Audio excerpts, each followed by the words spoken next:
this is going to be a garden update video. So here is a very beautiful French variety of lavender that I bought from a local grow, like a little local grow shop here, and I cannot wait to make my little courtyard something magnificent. And we've talked about the roses, but also I did something awesome. Look at my lanterns. I hung up all of my lanterns in my trees because I want to have little magical lanterns hanging, and I'll put candles in them when it's summertime and warm. So we're going to do a walkthrough update of everything that's growing here so far now that it's warm. This is a variety of rose that the people before me planted. Apparently out here there's like a story with these roses. There was an abandoned house out here somewhere that had the most beautiful yellow roses growing wild, and a lot of people that apparently locally dug up little starts or took starts off of that abandoned house rose because it was growing all by itself, and the people who lived here before me did the same. So this is a start off of this wild yellow rose that, I don't know, it was like a local little legend flower. So I'm excited to see this little wild yellow rose from the abandoned house. And that's kind of its story. So, and let's move on into the garden. Okay. We also have these wild ones growing here. If you know what they are, I would love for, oh my goodness.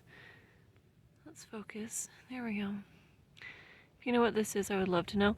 I've looked it up online. It looks like it's a type of, like a shrub tree from Russia. And we have a lot of wild things from Russia that grow here actually for some reason. But, okay, so in the garden we have these blackberries. Look how good they're doing. Look at that. Oh man, they're so happy. I've been watering these guys, taking care of them, and I added my own compost. And they are very happy. Happy, happy, happy. Beautiful thick blackberries. These were so shrimpy last year. So small.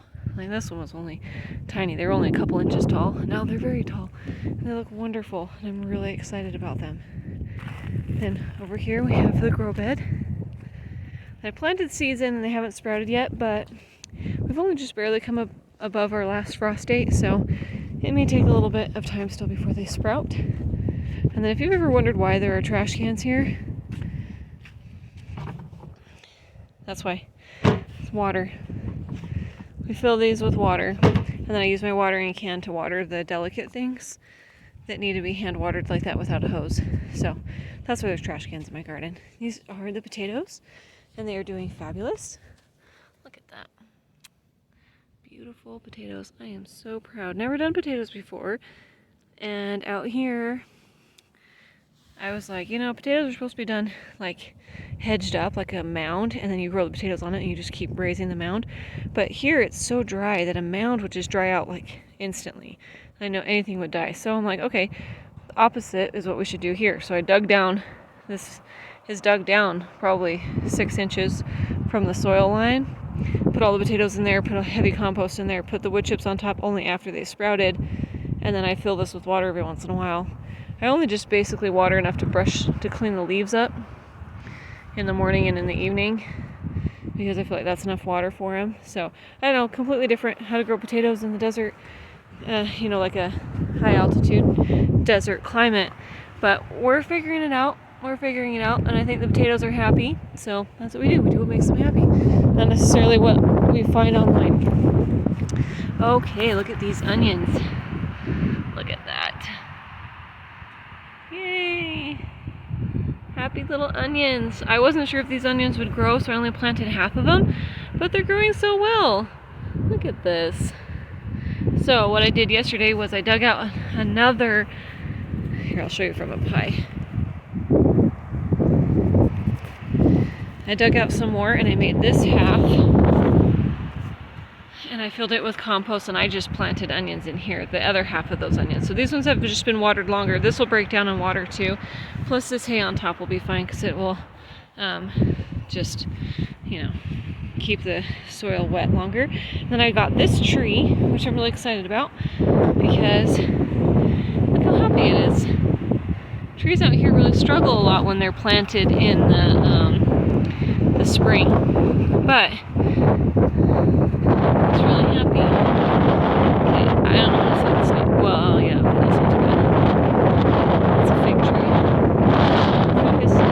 There we go. But it is a happy little fig tree planted right here, doing well. I also have a lot of cactus.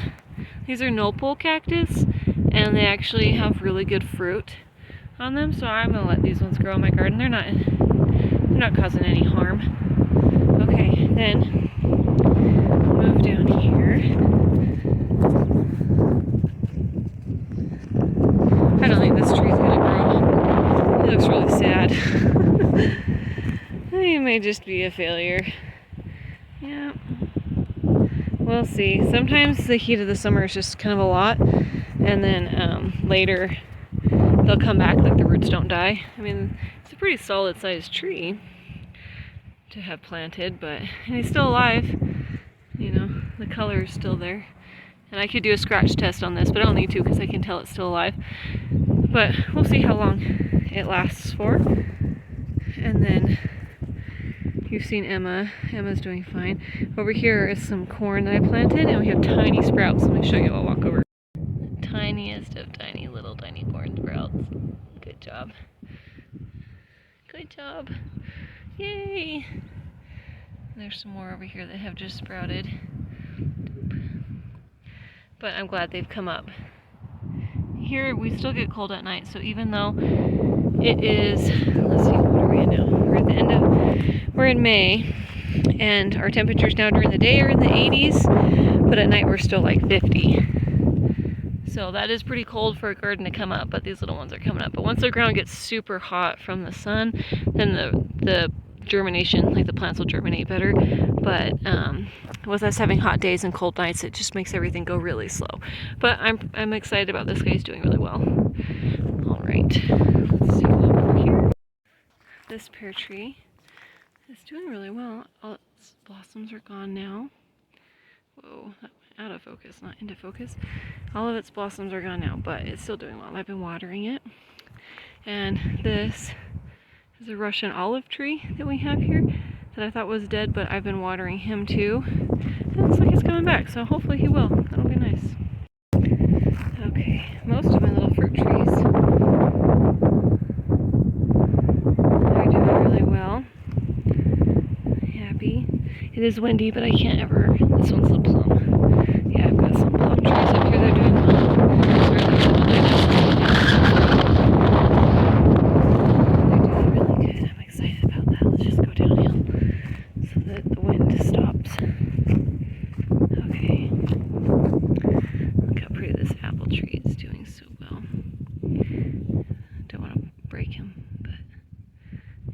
Apple tree, so lush. This is lush for us. If it's not lush for you, then, well, now you know what lush for me is. Look at that apple tree. Good job, little one. Good job. And then I have some trees that haven't leafed out yet. And I have other trees that struggled. I'll show you.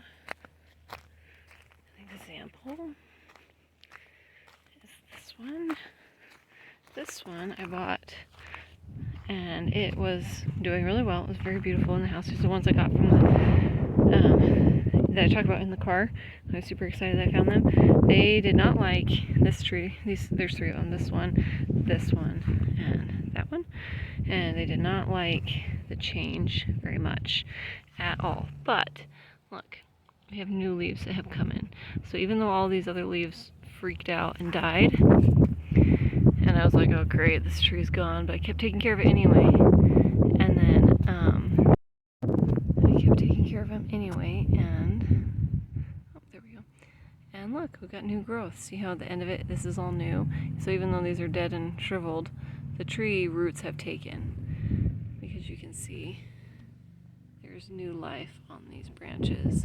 So even though this tree looks really odd and sad, it will actually be just fine, because it has all of these new these new leaves are coming in, so the roots have taken hold and the roots are happy, and that's what matters. So this year will look kind of odd, but next year it should actually look very beautiful.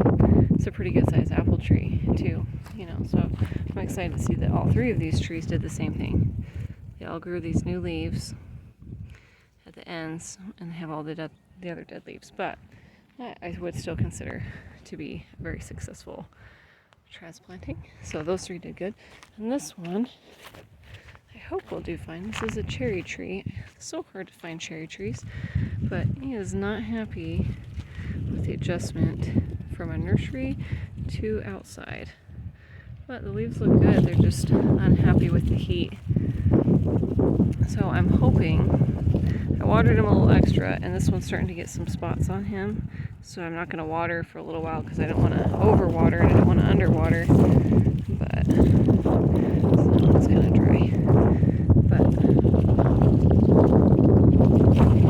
some of those leaves look really good, so I'm hoping it'll be just fine in the end. Hopefully it will just realize what's going on and do just fine. It's just our trees have a really hard time when they're planted in the spring. Like everyone's supposed to plant trees in the spring, but here trees do better if you plant them in the fall and they just take on winter first. Because our spring is so crazy weird that trees just struggle. This one I am super duper excited about. This is a raspberry. Don't know what that is. Okay. Weird. What is this? If you know what this is, let me know. Because I do not know what that is. It looks like a dead bug. I just got smushed on it. Anyway, really excited about these raspberries. Raspberries don't do very well out here. They struggle. These ones are doing really well. So that is a huge success. Very, very excited about that one. Very excited. I have a few of these that are doing well, but this one's doing the best, so he gets to be on camera. So anyway, that is the garden update on how everything is growing by basically the end of May. Not quite, but it's close. But things are doing well. Our season starts late.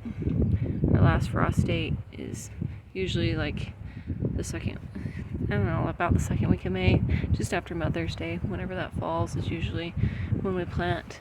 But so having only had it be above freezing for like what, 2 weeks tops, I think it's, what is it? Oh, today's the 17th of May. So yeah, for 10 days. It's been above freezing for 10 days.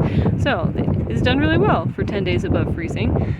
And I'm really excited to get berries on this someday and to grow out a nice thick berry bushes. But what I found has worked really good with raspberries in this dry desert climate is they need shade. So I have got this rain barrel here currently.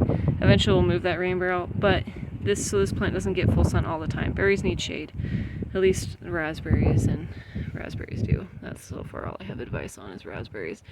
My blackberries are doing just fine in the sun, but they've needed a lot of compost and they've needed a lot of water and good soil coverage and stuff, but these guys have done really good in the shade. So there you have it. That's how the garden is doing. Really excited.